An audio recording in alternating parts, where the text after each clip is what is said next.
புதிய அரசியல் இயக்கத்தை தொடங்க உள்ளதாகவும் தமிழகத்தில் அடுத்து நடைபெறும் தேர்தலில் அந்த கட்சி போட்டியிடும் என்றும் அண்ணாமலை அறிவித்துள்ளார். புதிய பாதை, புதிய இயக்கம், புதிய பரிமாணம் மற்றும் புதிய பார்வையுடன் பயணத்தை தொடங்க வேண்டும் என்பதே தனது விருப்பம் என அண்ணாமலை தெரிவித்துள்ளார். புதிய பாதை, புதிய இயக்கம், புதிய பரிமாணத்தோடு பார்வையோடு ஆரம்பிக்க வேண்டும் என்பது என் ஆசை என்கிறார் அண்ணாமலை.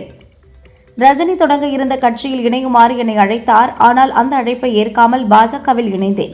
அதன் பிறகு ரஜினியிடம் மன்னிப்பு கேட்டதாக அண்ணாமலை முதல் முறையாக மனம் திறந்து தெரிவித்துள்ளார். தேசிய கட்சிகள் தமிழக மக்களின் உணர்வுகளை புரிந்து கொள்வதில்லை என அண்ணாமலை கூறியுள்ளார். தமிழகம் குறித்து தனது பார்வையும் பாஜக மூத்த தலைவர்களின் பார்வையும் ஒன்றாகவில்லை என்றார். அரசியலில் நான் நுழைந்ததற்கான காரணத்தை நிறைவேற்றும் சரியான தருணம் வந்துள்ளதாக அண்ணாமலை தெரிவித்தார். அண்ணாமலை கட்சியிலிருந்து விலகியது தமிழக பாரதிய ஜனதாவுக்கு எந்தவித பாதிப்பையும் ஏற்படுத்தாது என மாநில தலைவர் நயினார் நாகேந்திரன் தெரிவித்துள்ளார். அண்ணாமலை தமிழக பாஜக தலைவராக இருந்தபோது சிறப்பாக பணியாற்றினார் என்பதை யாராலும் மறுக்க முடியாது என்கிறார் திருமாவளவன். அண்ணாமலை புதிய கட்சி தொடங்கினால் அவருக்கு வாழ்த்துக்கள் என்றும் கூறினார். அண்ணாமலை போன்ற நேர்மையானவர்கள் தமிழக அரசியல் களத்தில் தொடர்ந்து நிலைத்து நின்று செயலாற்ற வேண்டும். அவர் தனிப்பாதையை தேர்ந்தெடுத்தாலும் தமிழகத்தின் எதிர்கால அரசியல் தலைவராகவே இருப்பார் என பவன் கல்யாண் தெரிவித்துள்ளார். தலைமை செயலகத்தில் முதல்வர் விஜய் தலைமையில் முதல் அமைச்சரவை கூட்டம் தொடங்கியது. இதில் நிதிநிலை அறிக்கை, துறைகளின் செயல்பாடுகள் மற்றும் அரசின் முக்கிய திட்டங்கள் குறித்து ஆலோசனை நடைபெற்று வருகிறது. முதல்வர் விஜய் தலைமையில் நடைபெற்ற அமைச்சரவைக் கூட்டத்தில் லஞ்சம் இல்லாத ஆட்சி, போதை இல்லாத தமிழகம், இளைஞர் முன்னேற்றம் உள்ளிட்ட 436 தொலைநோக்கு திட்டங்கள் குறித்து ஆலோசிக்கப்பட்டதாக அமைச்சர் நிர்மல்குமார் தெரிவித்தார். அமைச்சர்கள் யாரும் தவறு செய்யக்கூடாது என்றும் தவறு செய்பவர்கள் மீது உடனுக்குடன் கடுமையான நடவடிக்கை எடுக்கப்படும் என்றும் அமைச்சரவை கூட்டத்தில் முதல்வர் விஜய் எச்சரித்துள்ளார். தமிழகத்தில் ஜூன் 18ஆம் தேதி காலை 10 மணிக்கு கவர்னர் அர்லேக்கர் உரையுடன் சட்டசபை கூடும் என சபாநாயகர் அறிவித்துள்ளார். பாஜக முன்னாள் மாநில தலைவர் அண்ணாமலை அளித்திருந்த ராஜினாமாவை கட்சி தலைமை ஏற்றுக்கொண்டுள்ளதாக அதிகாரப்பூர்வமாக அறிவிக்கப்பட்டுள்ளது. ராஜ்யசபா தேர்தலில் போட்டியிட காங்கிரஸ் வேட்பாளர் பிரவீன் சக்கரவர்த்தி சென்னை தலைமைச் செயலகத்தில் தனது வேட்புமனுவை தாக்கல் செய்தார். முதல்வர் விஜயின் பெருந்தன்மை மற்றும் கருணையால் எனக்கு ராஜ்யசபா சீட்டு கிடைத்துள்ளது. தமிழகத்தின் உரிமைகளை பாதுகாப்பதற்காக ராஜ்யசபாவில் குரல் கொடுப்பேன் என பிரவீன் சக்கரவர்த்தி கூறினார். தமிழ்நாடு சமூக நீதி முற்போக்கு கூட்டணியின் முதல் MP வேட்பாளராக தேர்ந்தெடுக்கப்பட்டதை பெருமையாகவும் பெரும் பொறுப்பாகவும் கருதுகிறேன்.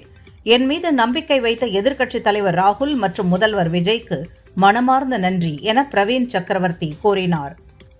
தென்மேற்கு பருவமழையை எதிர்கொள்ள அனைத்து துறையினரும் தயார் நிலையில் இருக்க முதல்வர் விஜய் உத்தரவிட்டுள்ளார். மீட்பு உபகரணங்கள், மீட்பு படையினர் தயார் நிலையில் இருப்பதை உறுதி செய்யவும் அறிவுறுத்தியுள்ளார். ஓட்டு போட்ட மக்களுக்கு அவங்க தொகுதி MLA யாருன்னு தெரியல. தாவேக MLA-க்களுக்கு எந்த தொகுதியில ஜெயிச்சோன்னு தெரியல. இந்த லட்சணத்தில் தான் சோஃபா மாடல் ஆட்சி நடக்கிறது என எதிர்க்கட்சித் தலைவர் உதயநிதி விமர்சித்துள்ளார். நகராட்சி நிர்வாகத்துறையில் 2538 பணியிடங்களை நிரப்ப 634 கோடி ரூபாய் லஞ்சம் பெற்றதாக எழுந்த புகாரை தொடர்ந்து முன்னாள் அமைச்சர் KN நேரு மீது லஞ்ச ஒழிப்புத்துறை வழக்கு பதிவு செய்தது. முன்னாள் அமைச்சர் KN நேரு மீது லஞ்ச ஒழிப்புத்துறை வழக்கு பதிவு செய்திருப்பது சற்றே ஆறுதல் அளிக்கிறது. வழக்கு பதிவு செய்ததோடு மட்டுமல்லாமல் விரைந்து விசாரித்து நடவடிக்கை எடுக்க வேண்டும் என வானதி கூறியுள்ளார். காயிதே மில்லத் நினைவிடத்தில் மரியாதை செலுத்த வந்த காங்கிரஸ் தலைவர் செல்வ பெருந்தகைக்கு திமுகவினர் கோஷங்கள் எழுப்பி எதிர்ப்பு தெரிவித்ததால் பரபரப்பு ஏற்பட்டது. மின்வாரிய அலுவலகத்தில் திருடப்பட்ட 35 ஹார்ட் டிஸ்குகளை கைதான கோபிநாத் பெங்களூருவில் உள்ள ஒரு கடையில் விற்றது போலீசார் விசாரணையில் தெரியவந்துள்ளது. சென்னை பெரம்பூர் ரயில் நிலையத்தின் 4வது பிளாட்பாரத்தில் ஒரு சூட்கேஸில் 35 வயது மதிக்கத்தக்க ஆண் சடலம் கண்டெடுக்கப்பட்டுள்ளது. தலை இல்லாத சடலத்தை கைப்பற்றி ரயில்வே போலீசார் விசாரிக்கின்றனர். முதல்வர் விஜய் அறிவித்தபடி தமிழகத்தில் 717 டாஸ்மாக் கடைகள் மூடப்பட்டுவிட்டதாக டாஸ்மாக் நிர்வாகம் தெரிவித்துள்ளது. தமிழக மக்களை ஏமாற்றுவதற்கான பிளான் B தயாராகிவிட்டதா என்றும் அமித்ஷாவின் அனுமதியுடன் மோடியின் ஆசிர்வாதத்துடன் பிஜேபி மற்றும் RSS பெயர்கள் இல்லாத ஒரு புதிய அரசியல் முகமூடிதான் அண்ணாமலையின் புதிய கட்சி என காங்கிரஸ் MP மாணிக்கம் தாக்கூர் மறைமுகமாக விமர்சித்துள்ளார். செயல்பாட்டு மாற்றங்கள் மற்றும் வழித்தட மறுசீரமைப்பு காரணமாக ஹாங்காங், ஷாங்காய் உட்பட 6 சர்வதேச நகரங்களுக்கான விமான சேவைகளை தற்காலிகமாக இண்டிகோ நிறுவனம் நிறுத்தியது. வானில் மிக பிரகாசமாக தெரியும் வெள்ளி மற்றும் வியாழன் கோள்கள் வழக்கத்தை விட மிக அருகில் தோன்றும் அரிய நிகழ்வு ஜூன் 9ஆம் தேதி நடைபெறவுள்ளது. சூரியன் மறைந்த பிறகு 45 நிமிடங்கள் முதல் 1 மணி நேரம் வரை இந்த அற்புத காட்சியை பொதுமக்கள் காணலாம். கர்நாடகாவில் தனக்கு நீர்ப்பாசனத்துறை ஒதுக்கப்பட்டதற்கு எதிர்ப்பு தெரிவித்து ராமலிங்க ரெட்டி தனது அமைச்சர் பதவியை ராஜினாமா செய்தார். வங்கிகளுக்கான குறுகிய கால கடன்களுக்கான ரெப்போ வட்டி விகிதத்தில் எந்த மாற்றமும் செய்யப்படவில்லை என்று ரிசர்வ் வங்கி அறிவித்துள்ளது. 5.25%ஆகவே தொடரும் என்று அறிவிக்கப்பட்டுள்ளது. மணிப்பூரில் மீண்டும் வன்முறை வெடித்துள்ளது. காங்கோபி மாவட்டத்தில் கணவன் மனைவி உட்பட 3 பேர் சுட்டுக் கொல்லப்பட்டனர். 7க்கும் மேற்பட்ட வீடுகள் தீ வைத்து எரிக்கப்பட்டது. வாகன ஓட்டிகள் நிலுவையாக வைத்துள்ள போக்குவரத்து அபராதங்களுக்கு 50% தள்ளுபடி வழங்குவதாக கர்நாடக அரசு அறிவித்துள்ளது. இந்த சலுகை ஜூன் 21 முதல் ஜூலை 10 வரை 20 நாட்களுக்கு மட்டுமே நடைமுறையில் இருக்கும் என்றும் தெரிவித்துள்ளது. மத்திய கிழக்கு மோதல், கச்சா எண்ணெய் விலை உயர்வு, எல் நினோ அபாயங்கள் போன்ற சவால்கள் 2026-27 நிதியாண்டுக்கான இந்தியாவின் ஜிடிபி வளர்ச்சி கணிப்பை முந்தைய 6.9%லிருந்து 6.6%ஆக ரிசர்வ் வங்கி குறைத்தது. இந்தியா இன்னும் விஸ்வகுரு ஆவதற்கு தயாராகவில்லை. அதற்கான போதிய வலிமையும் கட்டமைப்புகளும் நம்மிடம் இல்லை என RSS தலைவர் மோகன் பகவத் தெரிவித்துள்ளார். நம்மிடம் புதிய வழியையும் தீர்வுகளையும் உலகம் எதிர்பார்க்கிறது. ஆனால் அந்த பொறுப்பை ஏற்கும் அளவுக்கு நம்மிடம் போதிய ஆயத்த பணிகள் இல்லை என்றார். 2025-26 நிதியாண்டில் இந்தியாவின் மொத்த உள்நாட்டு உற்பத்தி 7.7% வளர்ச்சியடைந்துள்ளதாக மத்திய அரசு தெரிவித்துள்ளது.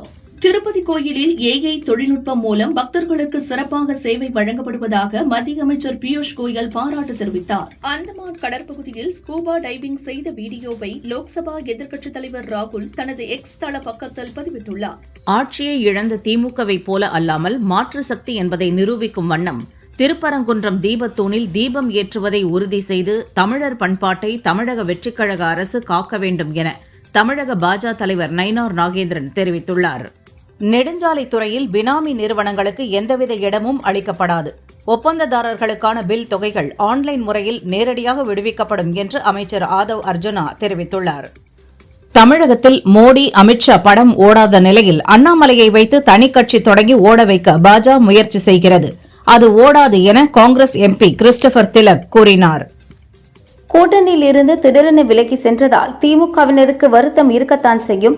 ஆனால் திமுகவினருடன் கருத்து வேறுபாடு இல்லை என செல்வ பெருந்தகை கூறினார். தேர்தல் வாக்குறுதிகளை நிறைவேற்ற முதல்வர் விஜய் கால அவகாசம் எடுத்துக் கொள்ளலாம். ஆனால் சட்டம் ஒழுங்கை சீர் செய்வதில் ஒரு நாள் கூட தாமதித்தால் அதன் விளைவுகள் என்னவாகும் என்பதை நாடே தற்பொழுது பார்த்துக் கொண்டிருக்கிறது என முன்னாள் அமைச்சர் RB உதயகுமார் தெரிவித்துள்ளார். கோவையில் centre for ethics and politics என்ற மையத்தை அரசியல் பயிற்சி அளிப்பதற்காக உருவாக்குகிறோம் என அண்ணாமலை அறிவித்துள்ளார். இது நம்ம இயக்கம் என்ற பெயரில் அண்ணாமலை தொடங்கிய இயக்கத்தில் உறுப்பினர் சேர்க்கை தீவிரமாக நடைபெற்று வருகிறது. நல்ல அரசியலை தேடும் ஒரு சாமானியன் என தனது பயோவை பாரதிய ஜனதா மாநில முன்னாள் தலைவர் அண்ணாமலை தெரிவித்துள்ளார். உலக சுற்றுச்சூழல் தினத்தையொட்டி மரக்கன்றுகளை நட்டு நீரை சிக்கனமாக பயன்படுத்தி நெகிழி பயன்பாட்டை குறைத்து இயற்கை வளங்களையும் சுற்றுச்சூழலையும் பாதுகாக்க உறுதி ஏற்போம் என முதல்வர் விஜய் வலியுறுத்தியுள்ளார். பாரதிய ஜனதா மாநில முன்னாள் தலைவர் அண்ணாமலை புதிதாக தொடங்கிய இயக்கத்தில் 1.5 மணி நேரத்திற்குள் 2 லட்சம் பேருக்கு மேல் உறுப்பினராக சேர்ந்தனர். சென்னை தியாகராய நகரில் சாதிவாரி கணக்கெடுப்பை நடத்த கோரி பாமக தலைவர் அன்புமணி சார்பில் அனைத்து கட்சி கூட்டம் நடைபெற்றது. இதில் தவேக, அதிமுக உள்ளிட்ட பல்வேறு கட்சிகளின் பிரதிநிதிகள் பங்கேற்றனர். புதிய கூட்டணி சார்பில் ராஜ்யசபா MP வேட்பாளராக நிறுத்தப்பட்டதற்கு காங்கிரஸ் வேட்பாளர் பிரவீன் சக்கரவர்த்தி நன்றி கூறியிருந்தார். அதில் மார்க்சிஸ்ட் பெயரையும் சேர்த்ததற்கு அக்கட்சி மாநில செயலர் சண்முகம் எதிர்ப்பு தெரிவித்து அதிக பிரசங்கித்தனம் என்று விமர்சித்துள்ளார். பிரவீன் சக்கரவர்த்தி பதிவுக்கும் எங்களுக்கும் எந்த தொடர்பும் இல்லை. நாங்கள் அந்த கூட்டணியில் இல்லை. திமுக கூட்டணியில் தான் தொடர்கிறோம் என இந்திய கம்யூனிஸ்ட் முன்னாள் மாநில செயலாளர் முத்தரசன் கூறியுள்ளார். இண்டி கூட்டணி இறந்து புதைக்கப்பட்டு விட்டதாக பாரதிய ஜனதா தேசிய செய்தி தொடர்பாளர் ஷேசாத் பூனாவாலா கூறியுள்ளார். இண்டி கூட்டணி வெறும் பேப்பரில் மட்டுமே உள்ளது, களத்தில் இல்லை என்றும் விமர்சித்துள்ளார். தென்மேற்கு பருவமழை முன்னெச்சரிக்கை ஏற்பாடுகள் குறித்து அமைச்சர் செங்கோட்டையன் மற்றும் அதிகாரிகளுடன் முதல்வர் விஜய் ஆலோசனை நடத்தினார். அனைத்து முன்னேற்பாடு பணிகளையும் முடித்து எத்தகைய சூழலையும் எதிர்கொள்ள தயார் நிலையில் இருக்குமாறு அறிவுறுத்தியுள்ளார். தமிழகத்தில் சாதிவாரி கணக்கெடுப்பு நடத்த வேண்டும் என அன்புமணி கோரிக்கை விடுத்துள்ளார். 8 கோடி மக்களின் நிலையை முதல்வர் தெரிந்து கொள்ள வேண்டும் என்றார். பாமக தலைமையில் சாதிவாரி கணக்கெடுப்பு குறித்து நடத்தப்பட்ட அனைத்து கட்சி கூட்டத்தின் தீர்மானங்களை ஆதரிப்பதாக திமுக தலைவர் ஸ்டாலின் தொலைபேசி வாயிலாக தெரிவித்தார் என பாமக தலைவர் அன்புமணி கூறியுள்ளார். பாரதிய ஜனதாவில் இருந்து கோவை தெற்கு மாவட்ட முன்னாள் தலைவர் வசந்தராஜன் விலகியுள்ளார். அரசியலில் அண்ணாமலையுடன் கைகோர்த்து பயணிக்க முடிவெடுத்திருப்பதாகவும் தனது விலகல் கடிதத்தில் அவர் குறிப்பிட்டுள்ளார். புதுச்சேரியில் பட்ஜெட் தொடர்பான ஆலோசனைக் கூட்டம் தலைமைச் செயலகத்தில் துணைநிலை ஆளுநர் கைலாஷ்நாதன் தலைமையில் நடந்தது. முதல்வர் ரங்கசாமியும் பங்கேற்றார். கூட்டத்தில் 13,397 கோடி ரூபாய்க்கு புதிய பட்ஜெட்டை தயாரிக்க முடிவு செய்யப்பட்டது. பாரதிய ஜனதாவில் இருந்து விலகி தனி இயக்கம் துவங்கியுள்ள அண்ணாமலை மதச்சார்பற்ற மற்றும் வளர்ச்சி சார்ந்த அரசியலை முன்னெடுப்பார் என்று நம்புகிறேன் என மதிமுக எம்பி துரை வைகோ கூறினார். பாஜக மாநில முன்னாள் தலைவர் அண்ணாமலை புதிதாக தொடங்கிய இயக்கத்தில் 3.5 மணி நேரத்திற்குள் 5 லட்சத்திற்கும் மேற்பட்டோர் உறுப்பினர்களாக சேர்ந்துள்ளனர். ராஜ்யசபா தேர்தலில் பிரவீன் சக்கரவர்த்தி போட்டியிடும் நிலையில் அவர் சென்னையில் உள்ள இந்திய கம்யூனிஸ்ட் மார்க்சிஸ்ட் கம்யூனிஸ்ட் அலுவலகங்களுக்கு சென்று ஆதரவு கோரினார். காயிதே மில்லத்தின் 131ஆம் பிறந்த நாளில் தமிழை வளர்க்கவும் மத நல்லிணக்கம் காக்கவும் உறுதியேற்போம். தமிழ் மொழிக்கும் சமூகத்திற்கும் அவர் ஆற்றிய பணிகள் ஈடு இணையற்றவை என பாமக தலைவர் அன்புமணி கூறியுள்ளார். டெல்லியில் 5 நாட்கள் முகாமிட்டிருந்த அண்ணாமலை இன்று இரவு 7 மணிக்கு சென்னை திரும்புகிறார். இதையடுத்து சென்னையில் குவிந்து வரும் அவரது ஆதரவாளர்கள் அவருக்கு பிரம்மாண்ட வரவேற்பு அளிக்க தயாராகி வருகின்றனர்.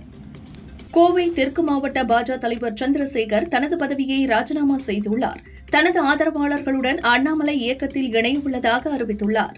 அரசு நிகழ்ச்சிகளில் வந்தே மாதரம் பாடலை முதலில் பாட வேண்டும் என்ற உள்துறை அமைச்சகத்தின் சுற்றறிக்கையை எதிர்த்து வழக்கு தொடர சென்னை ஐகோர்ட் அனுமதி அளித்துள்ளது. நகராட்சி நிர்வாகத்துறையில் 634 கோடி ரூபாய் லஞ்சம் பெற்றதாக திமுக முன்னாள் அமைச்சர் நேரு மீது லஞ்ச ஒழிப்புத்துறை பதிவு செய்த வழக்கில் ஜூன் 23ஆம் தேதி வரை எந்த நடவடிக்கையும் எடுக்கக்கூடாது என சென்னை ஹைகோர்ட் உத்தரவிட்டுள்ளது. கோவை, நீலகிரி, தேனி, திண்டுக்கல் மாவட்டங்களில் நாளை மிக கனமழைக்கு வாய்ப்புள்ளதால் ஆரஞ்ச் அலர்ட் விடுக்கப்படுவதாக வானிலை மையம் தெரிவித்துள்ளது. 10 லட்சம் ரூபாய்க்கு மேல் யாரும் பணம் எடுத்தால் தகவல் கொடுங்கள் என கூட்டுறவு வங்கிகளுக்கு வருமான வரித்துறை அறிவித்துள்ளது. தொடர் மழை காரணமாக குற்றாலம் மெயின் அருவி, ஐந்தருவி, பழைய குற்றாலம் உள்ளிட்ட அனைத்து அருவிகளிலும் நீர்வரத்து அதிகரித்துள்ளது. பாதுகாப்பு கருதி மெயின் அருவியில் சுற்றுலா பயணிகள் குளிக்க தற்காலிகமாக தடை விதிக்கப்பட்டுள்ளது. தங்கம் விலையில் சவரனுக்கு 400 ரூபாய் குறைந்து ஒரு சவரன் 1,15,440 ரூபாய்க்கு விற்பனையாகிறது. கிராமுக்கு 50 ரூபாய் குறைந்து ஒரு கிராம் 14,430 ரூபாய்க்கு விற்பனையாகிறது. வெள்ளி கிராமுக்கு 5 ரூபாய் குறைந்து ஒரு கிராம் 280 ரூபாய்க்கும், ஒரு கிலோ 2,80,000 ரூபாய்க்கும் விற்பனை செய்யப்படுகிறது. பாவூர் சத்திரம் அருகே வெள்ளிமலை முருகன் கோயில் பகுதியில் குழந்தையை மிரட்ட சாக்கில் மூடிய அங்கன்வாடி ஊழியர் கலைச்செல்வி கைதானார். தாம்பரத்தில் ஏற்பட்ட சிக்னல் கோளாறு காரணமாக செங்கல்பட்டு சென்னை பீச் இடையேயான ரயில்கள் ஆங்காங்கே நிறுத்தப்பட்டன. இதனால் பயணிகள் அவதியடைந்தனர். அரை மணி நேரத்திற்கு பின் கோளாறு சரி செய்யப்பட்டது. தஞ்சை மேலவடுத்தூரில் உள்ள ஒரு மளிகை கடையில் ஏற்பட்ட தீ விபத்தில் 30 லட்சம் ரூபாய் மதிப்புள்ள பொருட்கள் எரிந்து சாம்பலாக்கின. விரைந்து வந்த தீயணைப்புத் துறையினர் தீயை அணைத்தனர். யாருக்கும் காயம் ஏற்படவில்லை. ஆம்பூரில் ஹோட்டலில் பிரியாணி வாங்கி சாப்பிட்ட ஒரே குடும்பத்தைச் சேர்ந்த 6 பேருக்கு வாந்தி மயக்கம் ஏற்பட்டது. அனைவரும் திருப்பத்தூர் அரசு மருத்துவமனையில் சிகிச்சை பெற்று வருகின்றனர். போலீசார் விசாரிக்கின்றனர்.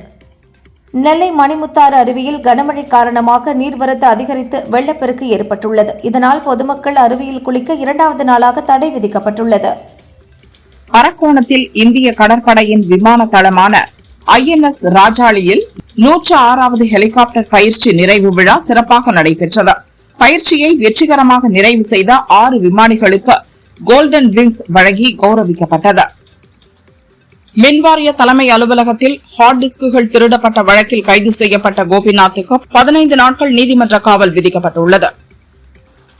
கேரளாவில் நேற்று தென்மேற்கு பருவமழை தொடங்கிய நிலையில் தமிழகத்தின் சில பகுதிகளிலும் பருவமழை தொடங்கியுள்ளதாக வானிலை ஆய்வு மையம் தெரிவித்துள்ளது. திண்டுக்கல்லில் முத்தாலம்மன் கோயில் திருவிழாவில் 50 அடி உயர கழுமரத்தின் உச்சிக்கு ஏறிய சின்ராசு என்ற பூசாரி தடுமாறி கீழே விழுந்தார். கீழே இருந்த மக்கள் தாங்கி பிடித்து அவரை காப்பாற்றினர். இதில் பூசாரி உட்பட 5 பேருக்கு காயம் ஏற்பட்டது. கள்ளக்குறிச்சியின் சேஷசமுத்திரம் கிராமத்தில் நத்தம் புறம்போக்கு நிலத்தில் ஆக்கிரமிப்பை அகற்றாமல் சென்ற அதிகாரிகளை கண்டித்து இளைஞர்கள் 5 பேர் செல்போன் டவரில் ஏறி போராட்டம் செய்தனர்.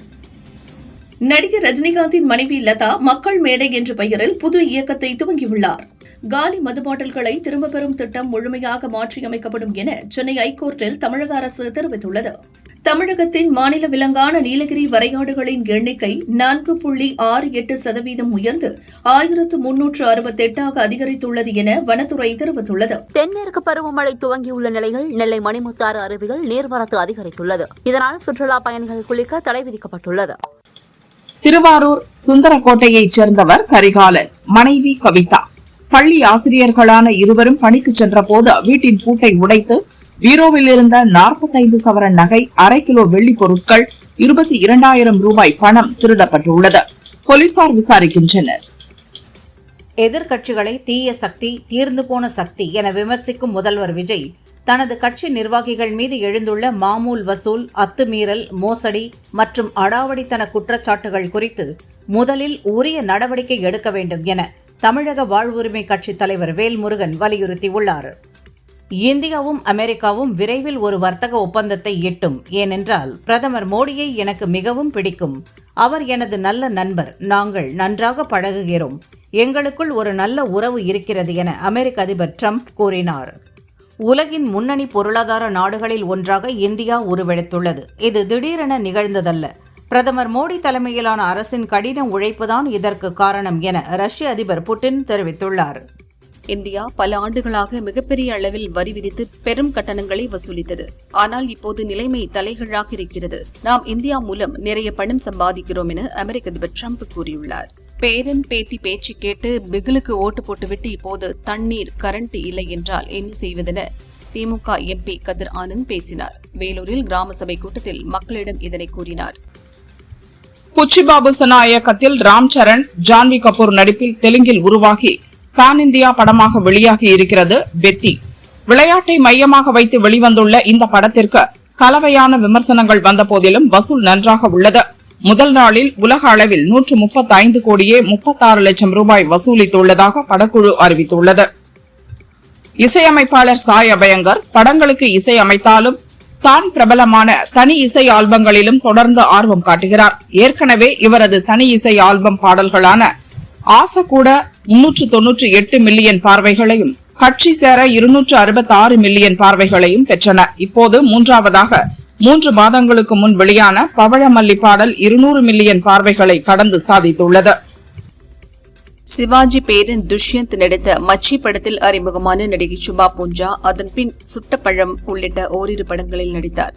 பின்னர் கன்னட சினிமாவில் நடித்து வந்தவர் சுமந்த் பில்லவா என்ற தொழிலதிபரை காதலித்து 2022 மணிந்து கொண்டார்.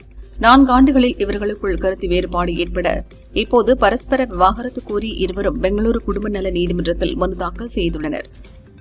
வல்லவனுக்கு புல்லும் ஆயுதம் உள்ளிட்ட படங்களில் நடித்த ஆஸ்னா ஜவேரி கடைசியாக கன்னித்தீவு என்ற படத்தில் நடித்தார். சிறு இடைவெளிக்கு பின் வள்ளுவன் என்ற படத்தின் மூலம் ரீஎன்ட்ரி ஆகிறார். சேத்தன் சீனு நாயகனாக நடிக்க ஷங்கர் பாரதி இயக்கியுள்ளார். ஆக்ஷன் கலந்த குற்றவியல் புலனாய்வு த்ரில்லர் படமாக உருவாகியுள்ளது. அஸ்வத் இசையமைத்துள்ளார். வருகிற ஜூன் 12 படம் ரிலீஸ் ஆகிறது. நடன இயக்குனர், நடிகர், இயக்குனர் என பன்முகத்தன்மை கொண்டவர் ராகவா லாரன்ஸ். இவரது தம்பி எல்வினும் நடிகராக உள்ளார். இவர்களது குடும்பத்திலிருந்து லாரன்ஸின் மகளான ராகவி இயக்குநராக என்ட்ரியாகியுள்ளார். இவர் வெளிநாட்டில் இயக்கம், சினிமா தொடர்பான படிப்பை முடித்துள்ளார். யாரிடமும் உதவி இயக்குநராக பணியாற்றாமல் தந்தையின் உதவியுடன் நேரடியாக இயக்குநராக அறிமுகமாகிறார். இதற்கான பணிகள் நடக்கின்றன. விரைவில் அறிவிப்பு வெளியாகிறது.